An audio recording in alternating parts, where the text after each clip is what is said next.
All right, today I'm going to go over the different pinhole reamers that Brownell sells to do a 1911 build.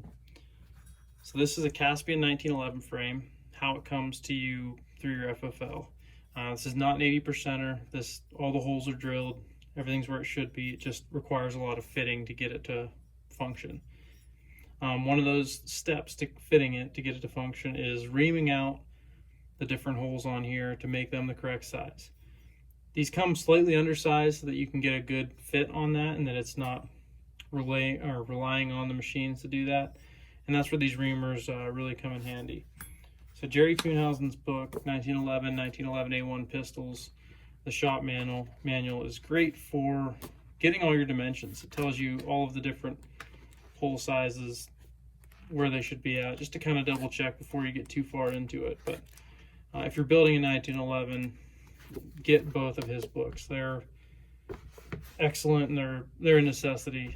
They answer all your questions for every piece of part fitting that you can think of. So with this, we're going to start with the sear pin.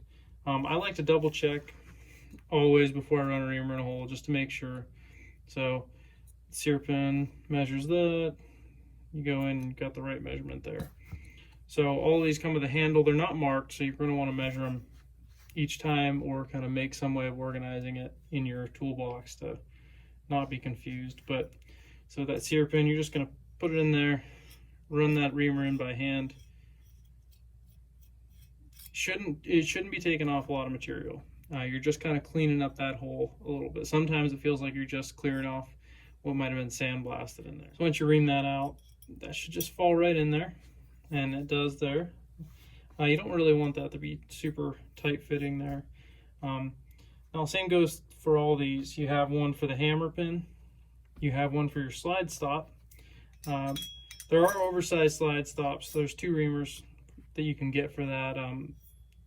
I would find your slide stop, measure it, and then see which one you need. Same with thumb safeties. That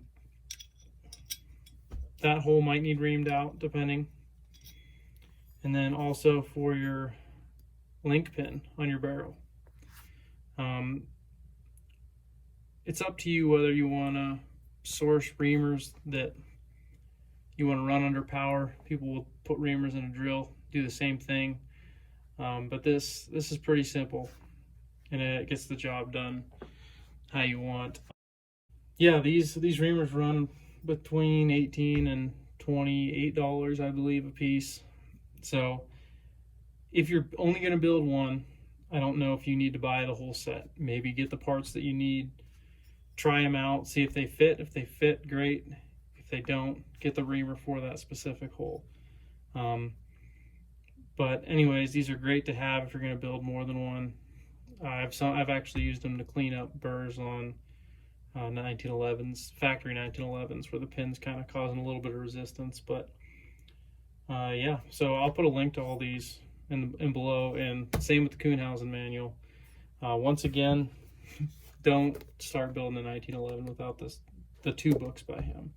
Both of them have just a wealth of information in there that will save you lots of time and probably money from screwing up and making things harder on yourself.